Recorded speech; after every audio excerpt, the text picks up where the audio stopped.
ICONversations. We are going to have an amazing panel of 5 of our ICON agents today up here on the stage. When everybody has their mics, thank you for joining ICONversations, really all of you. Thank you for sticking around. Today, from Florida, we have Caroline Van Sevenant. From Ohio, we have TJ Gaussman. From Texas, we have Stuart Sutton. From Alberta, we have Dave Kadun. And from Florida, our moderator for today, the amazing next level, Michelle Rinaldi. Michelle, you want to take it away? Yes, I am so excited to be here. I actually was on the panel for ICONversations last week, so I already had the pleasure of hearing Stuart and Dave speak, so I definitely have some follow-up questions for them. TJ, super nice to meet you. Caroline, I actually would like to start with you, if that's okay. Caroline is from Florida, and I think the first thing we need to acknowledge is that she just got the Producers Award for 2023 for 35 under 35 in Orlando, which is amazing. So awesome, Caroline. How is that, getting that award? Hey, she has my microphone. Yay. Oh, she's got it. You got it. Awesome. We need to hear you speak. Congratulations on this monumentous award. This is phenomenal. Thank you. Thank you so much. I truly appreciate you pointing that out. It's a huge milestone in my career. Yeah, such an honor, really, to have gotten that award. Also to be ICON for the first time in my real estate career with EXP. So very excited to be here today. Thank you, Michelle. You are welcome. Can you tell us how long you've been in real estate and what your production numbers look like? Kind of like, I know a lot of people will say volume, like, oh, I do 20 million, but I like to know what it is in units, because like in each marketplace, it's so different. So can you just share that with us? Sure, absolutely. So I've been in real estate about 4 years now. So I'm going into my 5th year. And so my first year I did 3 transactions, then I did 17 while still working full-time. Last year, I started a domestic team, my husband, so we worked together, and we did about 38 transactions together.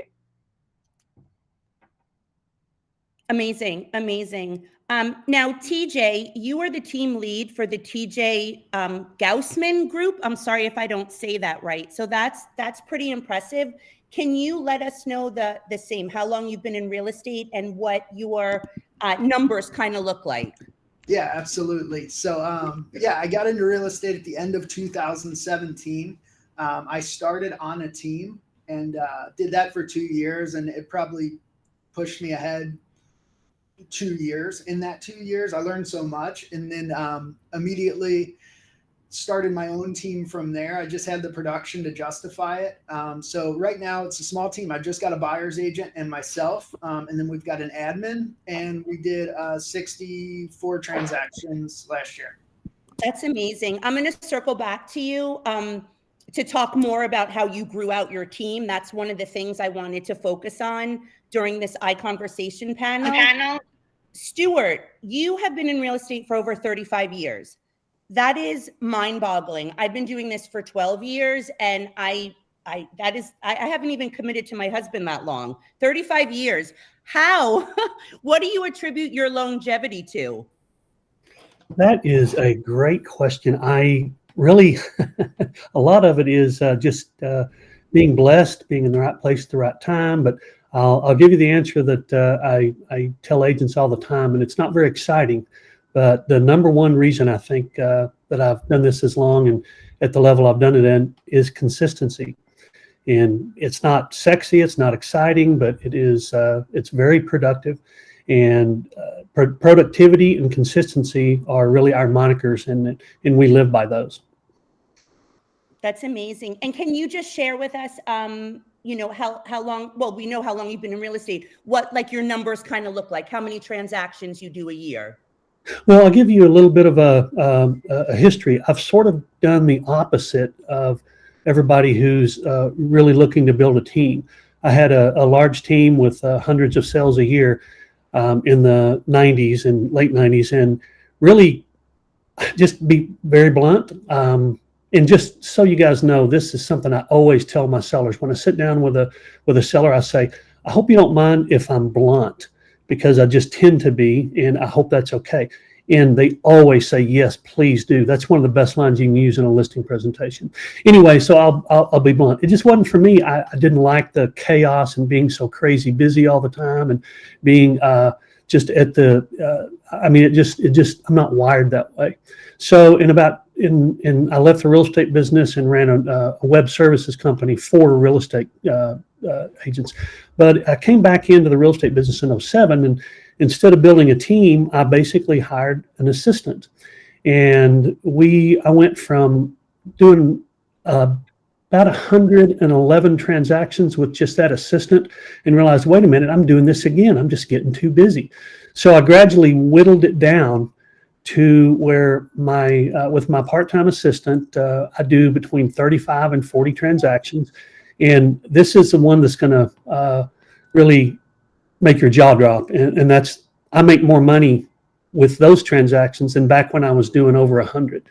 So I just basically manage my business and my marketing so that we attract the clients in the type of properties that keep us at that income level. Awesome. And then last but not least, Dave from Alberta, Canada. My husband's Canadian, so I do love those Canadian men. You're a retired police officer, and you've just ICON 2 times. You're a 2-time ICON agent. Same question for you. Just let us know, I guess you've been in real estate a couple years, and what does your production look like? Sure. Yeah, so production-wise, I've constantly been growing. I've been an agent for 9 years. Basically, I'm now into my 3rd year. With what I was doing about 40 transactions a year, and then year before last, 50, and then last year, 60. Primarily a solo agent. I am a domestic team, just like Caroline. So my wife works with me, but she does mainly a lot of the back-end work, which allows me to be out there and doing the sales. And just, love being with people. And to me, production and numbers is what I've been trying to grow, trying to get more and more numbers. But in the last year, I realized how I can get higher numbers with less work. And that has been a huge thing to learn.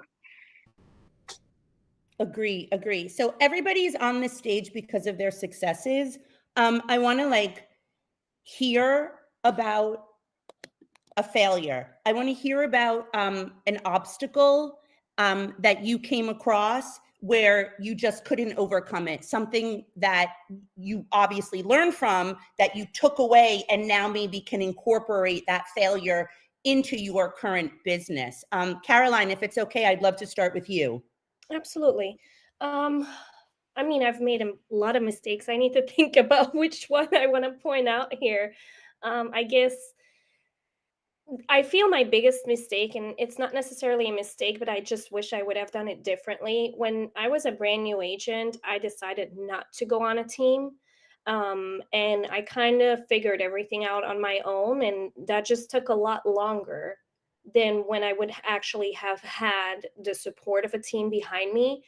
Granted, I had a good brokerage, then I made a switch and I had a great brokerage behind me. But I still feel I probably would not have had to go back to part-time if I would have made that decision, because I started out as a new agent, full-time in real estate, closed 3 transactions in that first year, but still 3 transactions. I had a pretty big split at that time. It didn't really make enough money to just, stay ahead. And so we made a decision for me to go to work full-time, which I did for a mortgage company. And so it kind of stayed connected, right? But in that year, I also got pregnant. And I just feel like I would have been ahead of the game by just having been part of a team, having learned it all from someone else instead of just trying to figure out everything on your own. Yeah. And I think that that's a really common thing that agents juggle with when they're first starting out. Like, do I go on my own? Do I join a team? What does working on a team actually look like? What team should I join? When I started out, I was like you. I just kind of went in there blind and just had to fail forward and learn from my mistakes and mistakes I made. TJ, how about you? What is a failure that you experienced in your real estate career that you learned something from now today? Yeah, I think two things come to mind. So the first one is a little bit more personal than business, but you know, I'm going to get a little bit vulnerable here because I think it's important. But I had a raging. It's a safe space, TJ. If you cry, it's a safe space. Thank you. I shouldn't cry, but if I do, I probably won't admit it. So Okay. I had a raging substance abuse problem. Horrific. I mean, the nastiest of the nasty before I got into real estate. And you know, God willing, come May 9th, I'll be 9 years clean and sober. And what happened for me was when I got into real estate, right, I felt like I had to put on this mask and dress in these clothes and look the part of the real estate agent, act the part of a real estate agent. And I tuck this in because God forbid you guys know what my life used to look like. God forbid. And about 4 years in, I had this moment where I talked with my wife, and I just had my daughter. And I said, you know, I'm just feeling this pull to tell my story. And she said, you know, TJ, everybody you've ever told it to has trusted you more because of it. And that stuck with me. And I started just telling my story and being authentic and vulnerable. And my business exploded. And the connections, and beyond business, the connections I've made and the people I've been able to help and the stories I've been able to hear, like, you can't put a price on.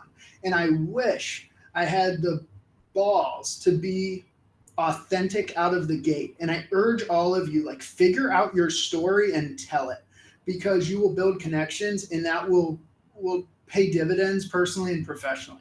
I'm going to keep it with that one. I think that's amazing. I taught a class in EXP World, and the one thing I used to always say was, there are so many realtors out there. I mean, we can trip over them. Everybody's a realtor, you know, whether they're full-time, part-time, or just got their license to sell their own house. And I always encourage agents, find something about yourself that makes you different. No two people are the same. We're all different. Yeah, we're all supposed to be honest. We're all supposed to be trustworthy. We're all supposed to, you know, do the best for our clients. But that doesn't set you apart from the person sitting next to you. There's something that when you meet a buyer and a seller, they need to connect to your inner core and want to trust with you, the biggest asset that they're selling. So TJ, I think that's amazing. We all have our own story, and there's people out there who are going to appreciate it and embrace it. And the ones that don't, you know what, that's not your tribe, and that's not who you're meant to do business with. Stuart, in your 35 years of real estate, please share with us a failure and how you learned from it. Well, do you have about 35 years? We've got about 45 minutes. Okay. Well, there's just so many. And one of the best piece of advice I ever got was that when you do have something that costs you money and you just wish, gosh, why didn't I do something different? It's part of the education. I mean, let's face it, the educational process to get licensed is not real challenging. So a lot of the education process that we have is in our day-to-day business. But I'll tell you one that I discovered a few years back, and it has served me very, very well. I was always pretty good at listing presentations, and I discovered that when I lost one, it really cut deep, and I just took it personally. And you really shouldn't, but I had a very high conversion rate, but it started dropping, and I was going, what is going on here? And then it hit me that I had started getting lax in what I'd been taught from day one. And that was make sure all parties are present. And one day it hit me when I lost when I lost a listing. It hit me. Only one of the parties had been there. The husband had been there, and the wife hadn't, and they ended up listing with a wife's friend. So I looked back and I started going back to the listings that I had not walked out with a signed listing agreement. Virtually every one of them was when one party was there and the other one wasn't. Because to get and understand the message I'm conveying, when I walk out, if one spouse is going to tell the other one later, it's just not going to come across the same. So that was quite a few years ago. But ever since then, I literally do not and will not sit down with someone and talk about selling the house unless both spouses are there, if that's the situation. And it took my numbers back up. My conversion numbers went back up to where they should be. But I learned that from day one, but I just gotten lax on it and wasn't paying close enough attention to it. And it cost me a lot of money not to pay attention to rules like that we've all been taught to follow since we started. But that one, I tell you what, that one really, that hit hard. But once I figured out what was going on, it was such a sigh of relief. Yeah, makes a really good point. Dave, how about you? A failure that you look back on and what you took away from it? Believing in myself. And the first few years in the business, well, actually, I shouldn't say the first 3 or 4. It was about 4 years into the business where I was following what everybody else in the brokerage I was with was doing. They were all the old boys club. They were all doing the same thing. Any new agents were coming in. Everybody was doing the same thing. The other brokerages around town. I'm in a small market of 35,000. All the other agents were doing the same thing, and I didn't see the value. And when I approached some of them, say, hey, we need to do some change. We need to kind of move up with the times. I would be constantly pushed back. No, this is the way we do things. This is the way we do things. And I listened to them for those first 4 years, well, almost 4 years, until I said, no, enough's enough. I want to make a change. And I did. And I got the hugest pushback from all of those agents. But my business started to grow, and it continued to grow. And that's why I'm here today with the EXP, and why I'm sitting on the stage as an icon is because I didn't do the following that everybody else was. I changed how I did my business. I believed in myself. I'm not a sheep. Okay, we'll just put it that way. I'm not a sheep. I'm not following everybody. And you know what it did in our market? Everybody else started to change. Listing videos, all the professional photos, the open houses, how the social media marketing went. They're all starting to follow me. I'm still ahead of the game, but it's because I believed in myself. So for those first few years, I didn't believe that I could make the change. Now I do, and now I don't look back. If I want to do something, I do it. I'm a decision maker. That's awesome. Yeah. It's better to try and maybe fail than having not tried at all, because that's how we learn, right? What's the difference between a failure and a winner? The winner just tried one more time. So, I mean, it's simple. TJ, you talk a lot about the market shift on your social media, on Instagram. And I know that I'm feeling that as well in my location. I specialize in oceanfront condos, and we've been seeing very, very low inventory and properties sitting on the market longer, and sellers still thinking that we're in this COVID price gouging period where we're not, and where property values are now coming down. How are you dealing with the market shift, going from a seller's market into a buyer's market that I hear you talking about?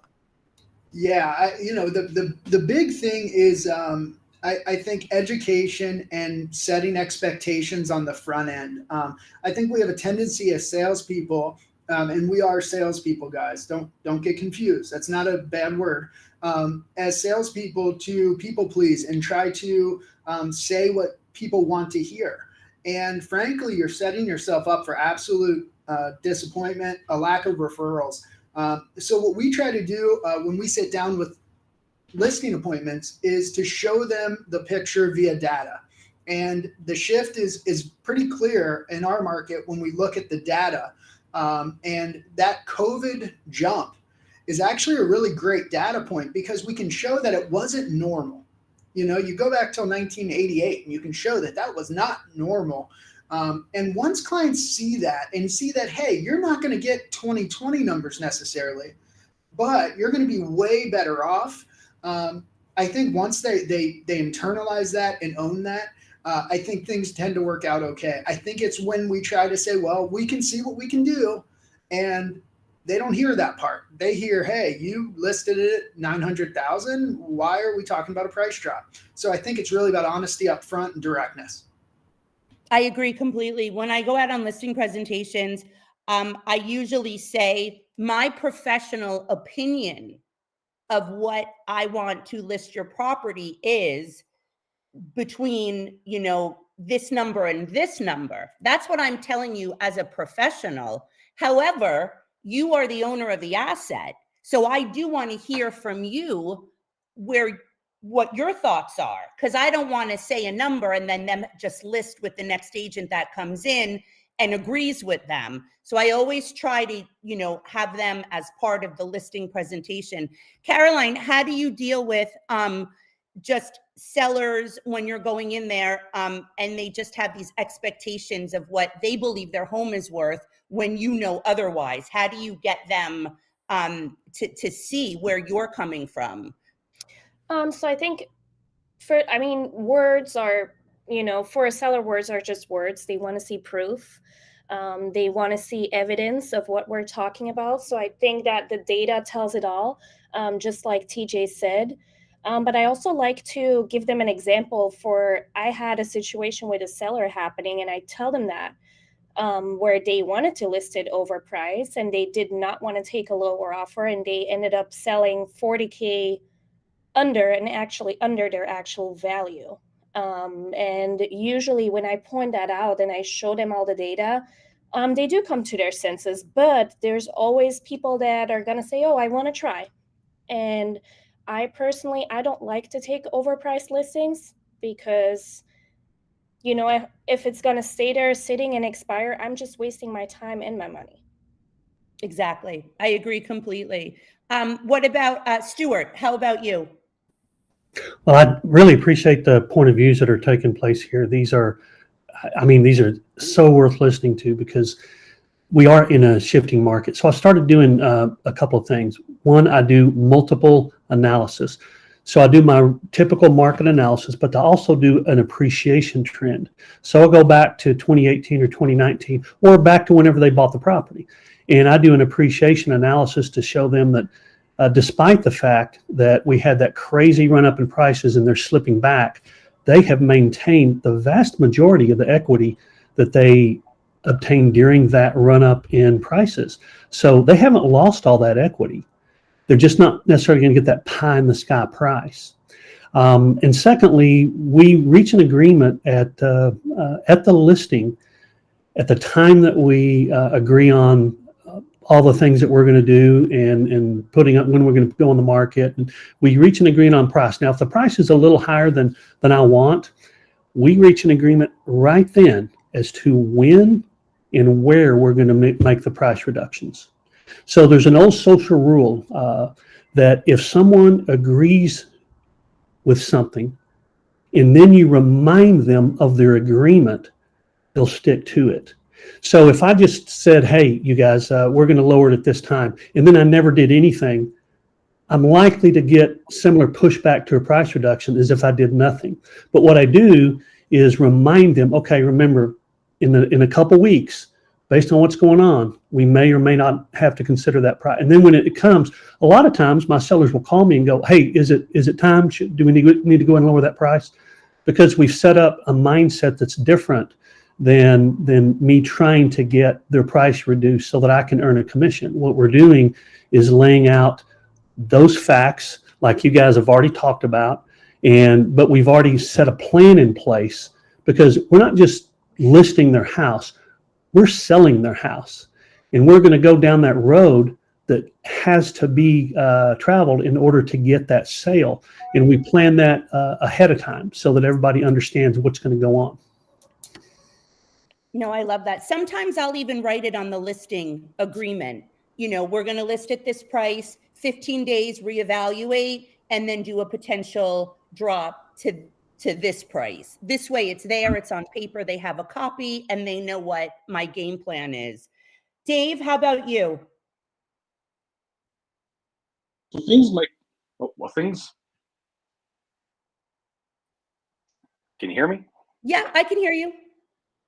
Okay, sorry, my mic wasn't jumping here. Okay, so a couple of different ways, because I've been in a buyer's market my entire career. We're actually slowly transitioning into a balanced market, so believe it or not. And with being in a smaller market, I go into my listing presentations, I have my phone in my hand, I don't bring any paper with me. I show them the value in me, and we talk about the market, and if they want more data, then we will go into it with a follow-up appointment. Because again, I just show the value I have from the get-go. But like Stuart mentioned, and like you mentioned, if I sense some animosity from a seller, I will write in price adjustments in the contract if I feel that they're not going to want to drop if they are going a little bit high. Now, I use the term a little bit high, right? If they're out to lunch, I don't want the business. I have enough business as it is. I don't need to have that highly overpriced property sitting on the MLS, which is just going to track days on market. That being said, I'm actually in a situation right now that I'll share with you all where I have a client that we listed a house last year, and we were at 539, which was a little bit overpriced. And we got an offer for them very close to their asking price. Seller got greedy, didn't like the possession date, killed the deal. 2 days later, they come back. Hey, well, the buyer, we changed our mind. Will they come back? I said, no, they won't come back. And they didn't. Seller pulled the listing. Whatever. I was kind of like a nice high-priced home. It was nice to have in the Rolodex, but it was great to do it that way. They ended up coming back a week later. Well, you know, we want to list again. We want to go 549. And I'm like, you know what? I've already invested time in photos, videos, marketing, everything. For me to throw it back on the MLS, I'm just using it to pull leads at that point. And that's what ended up happening. It sat on the market, never got any other offers, but I pulled 6 buyers out of it because I'd already invested my time and my effort into the photos, the video marketing, and showing my value that way. And it resulted in other business down the road. So you kind of have to play it by ear. How is it going to affect you? But right from the get-go, if that house is overpriced or that property is overpriced and they're not willing to budge, walk out the door, leave it for somebody else because your time is worth more. Yeah, that's a good point. I actually went on a listing presentation and I met with the owners of the condo and then the daughter and the son-in-law, and I told them what the place was worth. And I had sold, you know, a bunch in that building, and they ended up listing with another agent who priced, I think I told them 850 and she was like close to $1 million. And the daughter called me and told me, you know what? This agent showed us comps. I'm like, what? I go, if I would have showed you comps, like, no, I'm thinking like, she is a liar. No, she's a liar. Anyway, I didn't say that, but she ended up getting the listing. She had it for 365 days, did open house after open house. And I'm a little bit of I get a little territorial with my farm area. I stalked that property on the market and it went straight to expired, never sold, and those people are still in it like a year because it was overpriced. And they called me and followed up with me a year later, and I'm like, it probably isn't even worth what I told you it was worth last year. So they're sitting tight. But yeah, that could be a huge waste of time. Okay, switching gears now to marketing. Marketing is huge. When I first got into real estate, I remember thinking like, I need to put money back into me. I want to invest in myself. So I put a lot of money into marketing my real estate business, marketing in my farm area, and getting my name out there. However, I would like to ask everyone on the panel, what are a few ways that, well, newer agents might, or what marketing did you do when you didn't have the dollars to spend? What are some good ideas for new agents who don't have, $5,000 to put into mailers and flyers and commercials and all that? Let's start with Caroline. Just marketing ideas when you don't have the money to spend. Right. So I feel social media is free, right? You don't necessarily need to spend any money on ads when you're starting out. I feel consistency is key when it comes to marketing and social media, whether that's flyers, whether that's door hangers, whether that's posting on social media. Consistency is always what's going to get you in front of the most people. What has worked really well for me when I was a brand new agent, and it's actually still working out pretty good, is joining a lot of Facebook groups. Make sure you're active there, post over there. Now, if they don't allow it, don't go and just promote yourself there all the time. Just try to interact. I'm a mom, so mom groups are a great resource. Facebook Marketplace, if you have any listings, or if your team or group that you are with allows you to share those listings on Facebook Marketplace, that really starts some conversations too. Often, and I'm not saying they're all going to be qualified buyers, but the more conversations you have, the closer you're getting to a yes. And so that was really what made it a great tool for me to use as far as marketing, as well as like Instagram. You just don't want to be the secret agent. You want to be out there. You want to be seen. You want people, if they Google you, that they can find you. Make sure you have a Google business page, which is free as well. And if you do want to spend some money, me personally, I would put it into door hangers. If you have an open house, or if you want to go door knock and prospect in your area, I mean, the door hangers are a great way to get started.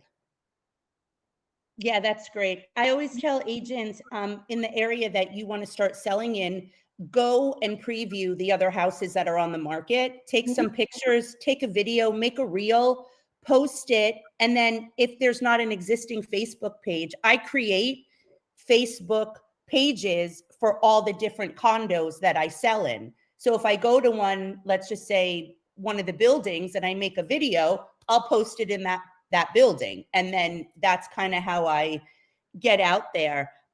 TJ, what about you? As far as marketing goes, what are some ways that you market your business, and some good ideas for newer agents, how they should really start getting out there? Yeah, I've been thinking about this a lot because I have this idea and I put it to the test. So I've always done extremely well with client events. Like, they're fun. You're with the people that you want to be. You don't have to invite the people that you don't like, those clients that weren't a good fit. But client events can be expensive, right? Not minimizing that. So what would I do if I was a new agent? Here's what I would do. I would find 4 other new agents and I'd say, hey, here's what we're going to do. We're all going to go and we're going to do an event together. I'd get a park. I'd probably rent that out, and I'd get a food truck. And then there's 5 of you. So now you have more value, right? You're not just a new agent with no business. You've got agents and lenders, title company, insurance company, inspector, photographer. That's 5 people there. You get them each to throw in $400. You've got $2,000. You guys haven't spent anything. You all invite your people. You've got a 0 cost event, great social media. You're going to have tons of people there because you got 5 agent circles, and nobody needs to know that it's all of you, right? You just focus that this is my client event. It's a no-brainer. Last time we did a client event, we spent $2,200 and got $46,000 in commission out of it. That's awesome. Yeah, that's great. That's a good idea. Stuart, what about you? What's a great way for new agents to market when they maybe don't have the marketing dollars to put into their business just yet? Well, there are about 1 million ways, and I think we've all experienced those and passed those on. But I'm gonna throw one out that I've just personally experienced and had success with year after year after year after year. So I'll give you an example. This is going to be very poignant. Number 1, niche or farm. But here's what you do. let's just say you want to work a farm area and okay, that's 1,000 houses, multiply that times the mailers, it's very expensive. Well, start differently than what is typical. And I'm going to give you an example of the last farm I started a few years ago. There were 971 houses in the farm. Okay. I went back and I found over the last 5 years, there were 72 houses that had expired from the market and never been relisted. So I did have the funds, but if you don't have the funds to do an entire farm, this is what you would do. So I mailed to the entire farm, 971 people, but I also did a separate specific mailing to 72 people whose homes had expired. And the message was slightly different and was pertinent to their situation. I got 7 listings from the 971, and I got 7 listings from the 72. So I want you to think about that for a second. Those 72 people brought me the same amount of business as the 971 total, or let's just take those off as the 900 total. So if you think about it, a mailing of 72 people is not very expensive, but what you're reaching are very motivated people. They're people who've had a failure. Now they're looking for somebody who can solve the problem and get their house sold for them. Now, some of them expired 4 months ago, some of them expired 4 years ago. But guess what? That group of people is probably the most highly motivated group within that entire farm area. So you can go look for past expireds in different areas of your market, maybe in different neighborhoods that you want to work, and just go after those past expireds at a very affordable. I mean, let's face it, a mailing for 72 people is $50, and it's very, very effective, especially if you're, and what's that word? Consistent. If you're consistent with it, it can be very, very fruitful for you. Yeah, I agree. I almost feel like the most consistent thing about real estate is inconsistency. So be ready. You got to be ready for everything. Dave, how about you for marketing dollars? What would you advise some new agents to do when they don't have the money to throw into their marketing? Well, people hate being sold, but they love shopping with friends. Doesn't cost anything to make friends, right? So get out in the public, be known, and just like excuse me, just like Carolyn mentioned with the Facebook groups, that's one way. But being out in the world, so people can put a name to your face. Throw social media out there. Don't just be throwing up listings and all the real estate stuff. Throw in your life. Let people connect with you, understand who you are, and they will want to be your friend. When they call you for that listing appointment or to go out for go shopping to buy a house, they already know you. You don't know them, but they already know you. They've already got that connection with you. You've now formed a friendship. They will likely be loyal to you right from the get-go. So you've got the buyer's agreements, of course, but what's more bonding? Having that friendship. And in our business, to go with that, make friends and then serve people. And you're serving them by helping them buy or sell their house. The loyalty is great. For me, I'm big into the hockey community. I'm a hockey referee. I spend every weekend at the rink, Friday night, Saturday, Sunday. I work my showing schedules around it. People see me at the rink. They see on my social media that I'm at the rink, I'm out showing, I'm back at the rink. I got the messy hair from the helmet hair, but they understand that's who I am. And I gain clients from that because they understand who I are and they're in, like Stuart says, in the niche. Again, think about how hard is it to make friends? You can go door knock if you want. That's another way that's free. Door knocking is hard, extremely difficult. But if you just make friends, meet people, you don't have to kiss babies and anything like that, but just meet people in your own comfort zone, you will grow, and you'll be surprised how fast you will grow. Yeah, I think it's important, especially for new agents, to realize that just because you have your real estate license, your sphere of influence is not going to call you up the next day and give you their biggest asset to sell. It's just not going to happen. It didn't happen with me. It's something that over time, they'll see you succeeding and they'll realize, oh, hey, this person is competent and knowledgeable. And I'm watching them with their posts, and it's all kind of like cumulative. Everything you do all kind of like comes together. And then in 10 years, they'll say, oh, hey, Michelle actually knows what she's talking about. We'll let her sell our condo, or we'll let her sell our house. But yeah, I agree. Everything takes time. It's not overnight, and you have to just stick with it. My next question is, I really want to know, like, what is something that you do every single day for your real estate business? Like, no matter what, it's like, okay, I gotta, make calls, or I gotta, make this post, or what is something that you have to do every single day to keep at the level of success where you're at? Caroline, you can start. There's so many things, but I feel one of the most important things doesn't necessarily have to do with action items as far as your day-to-day, because our day-to-day changes, every single day. One of my rules is replace, don't erase. So if I am to make phone calls and I can't make them, I will do it at another time. But one of the key things that I feel is crucial to my day-to-day is my mindset. And so waking up and making sure that my mindset is straight, whether that is by going to the gym or listening to affirmations or saying affirmations, for me, that's really key for me to continue thriving in the real estate industry.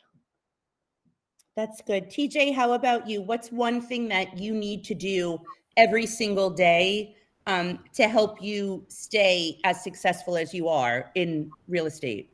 Yeah, I'm a big routine guy, and it's not like built into me. Work ethic is something that I never thought could be found, but I found it at a later age, just with a healthy lifestyle. But yeah, I make calls every day. So I spend an hour calling new and an hour calling database. And if you don't have a database yet, let's say you're new, because I know when you're new, you don't have a big client list, you don't have any of that. You can start as simply as going through your phone and going through Facebook.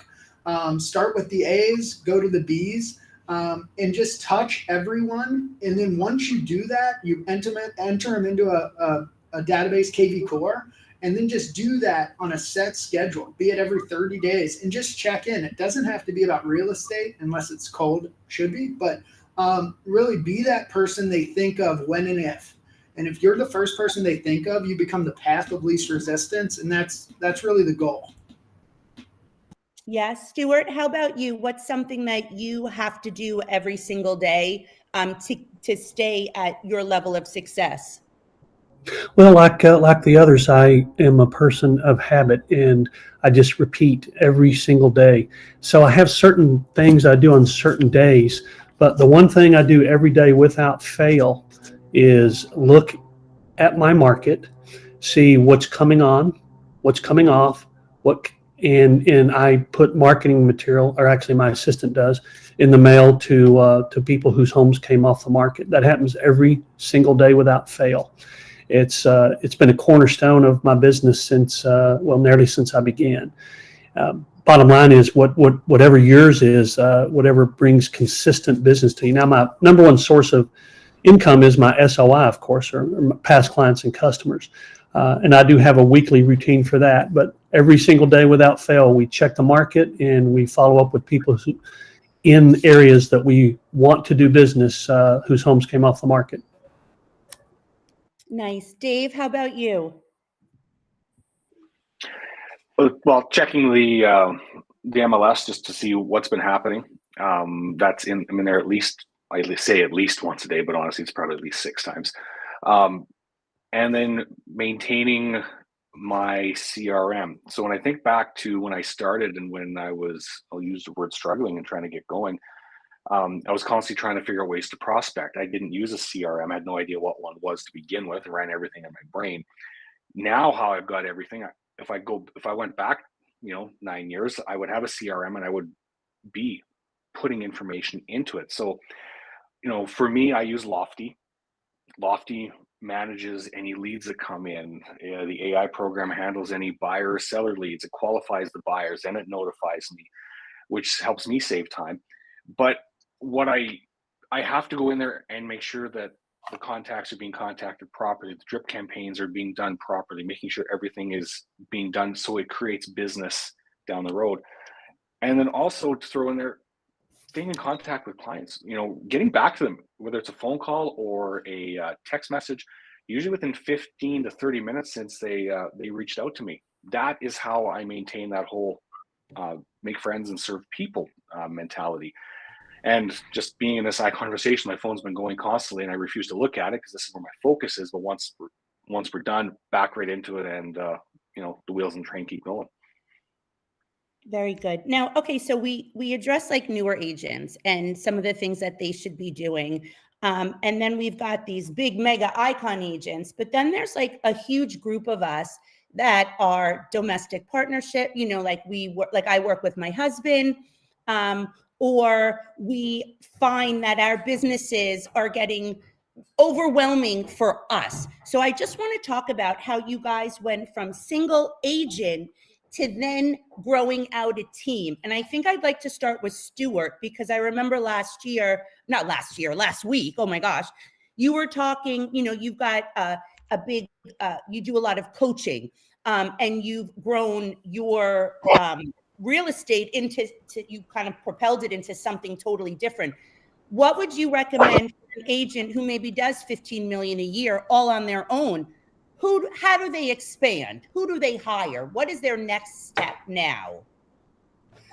Very well put, Michelle. Like I said earlier on, I kind of went through that cycle of starting as an individual and then building a big team and then cycling back down to just a part-time assistant. And that's really not fair, because I have a part-time assistant, but I also have a transaction coordinator who manages transactions. And then I've got an agent who, if somebody wants to look at property, I don't refer, he works with me. So basically, I am the one who manages all my clients, talks to them, goes on the appointments. Someone inquires, an agent or a buyer, I'm the one that handles it. But my assistant manages and takes care of the details. I'm not a detail person. I don't enjoy the detail. And over my career, I've just started pointing to, hey, what do I like to do? What makes it fun for me to go to work every day? What do I look forward to? And I just pretty much have set aside and moved out all the stuff that I just don't relish doing. Now, that doesn't happen overnight by any means, but one of the reasons that I can work the limited number of hours I do is because when one of my clients calls me and says, hey, Stuart, we saw this house we want to go see. If they know me, they understand I'm not going to go show it to them. My agent is, but I'm still their agent in their mind. The mindset that we set with all of our clients is I am their agent. But Saturday at 2:00, Todd will step in and he'll meet them at the house. Now, if they like it and want to write a contract, then I'll do the negotiation and go through all that. But I'm rambling now. Let me step back. The first thing I would do, and this is the first thing I did way back when, was I hired an assistant to do the things that I really didn't need to be doing. You're not going to earn $100 or $200 or $500 an hour going and putting a lockbox on a house. And I know everyone has different opinions on things like this, but I took all the stuff that's really an hourly wage type thing and had an assistant do it. Now, my current assistant, I've tried to get her to become an agent many times because she'd be great, but she said, you know what? This is what I like to do. I like to support what you're doing, and this is my calling. So it just works out great that way. You really need somebody who relishes their job just like you relish yours. And then my showing agent, he doesn't like to list. He likes to show buyers. So it's really a very nice little scenario. The first thing I would do is hire that assistant to do the things and the details that you don't want to do. And then if you choose not to show property and would rather have someone else do it, that's the next thing I'd do. So hope that answered the question the way you wanted, Michelle. No, it's beautiful. I mean, pretty much like transaction coordinator. I've heard that from many, many agents, which is the first way to get, some, work off your plate, and then an assistant. I have a Paul who was also known as my husband. So he does all that stuff that I don't want to do. So I got myself a Paul. We've got 3 minutes left. What I'd really like to ask everybody is for a book recommendation. What is a book that really made an impact on your real estate business? Can you share that with us? I'll start with Caroline. Absolutely. I mean, I have several, but the one that really changed my mindset is the 12-week year. How so? It just changes your perspective on a year. As far as sometimes we like to think, okay, we want to do this many transactions in a year, but it's really hard to kind of predict the real estate market a year up front, and it makes it a lot easier to predict what the next 12 weeks will look like and what your actions are going to be in the 12 weeks, and then revise it after 12 weeks for the upcoming 12 weeks. So for me, that really opened my eyes, and it connected a lot of the previous books that I read. So for me, that was kind of like my missing holy grail. Nice. And I've made a lot of people read it, and so far everybody's loved it. Oh, I love that. TJ, how about you? Give us what's a book that had a positive impact on your real estate career? Yeah, there's a book called With. It's not a real estate book at all. It's by a guy named Sky Jathani, and it talks about living a life with God. And not a hyper religious guy, but when I read that book, it changed the way that I thought about serving people. And that mindset of serving people, I think, has served me extremely well in my career. That's awesome. Stuart, how about you? Book recommendation? Two real quick. One, everything changed for me when I learned how to properly market. So the book is called The 22 Immutable Laws of Marketing by Al Ries, R-I-E-S. And the other one is just fascinating. I'm a goal setter. I write up to 300 goals a year. But that makes my wife very stressed. She doesn't like to do that. She brought a book home one time called One Word That Will Change Your Life. And it's choosing, praying about, meditating about, and choosing a word each year that will envelop all the areas of your life where you can improve. It's really a nice little easy read called One Word. Nice. And Stuart, just to point out, you are an accomplished author and you have written several books yourself. So that's very impressive. Well, that's Dave, nice of you. Thank you. What? I just said that's nice of you to say. Thank you. Absolutely. Oh, absolutely. Definitely worth mentioning. Dave, how about you? What's a book recommendation? Sell It Like Sirhan by Ryan Serhant. I read that in 2018, and that's when everything changed, when I realized that I could do things on my own, take the chance, do what he did, and that's propelled me to where I am right now. Just that one book alone took me to where I am today.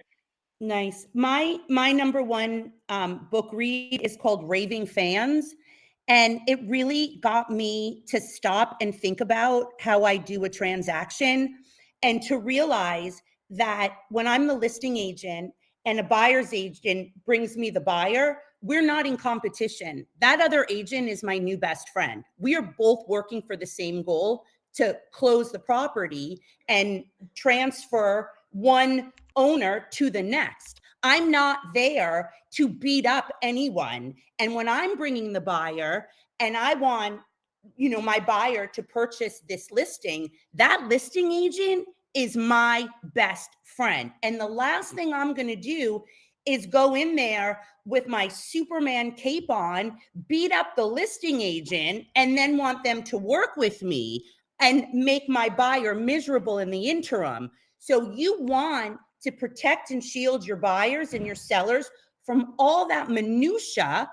And when they walk away, have them be like, wow, that was awesome. That was great. No one's going to walk away going, wow, Michelle was a real asshole, but she got me $5,000 towards a roof repair. No, They don't care. They're going to be like, wow, that was such a great transaction.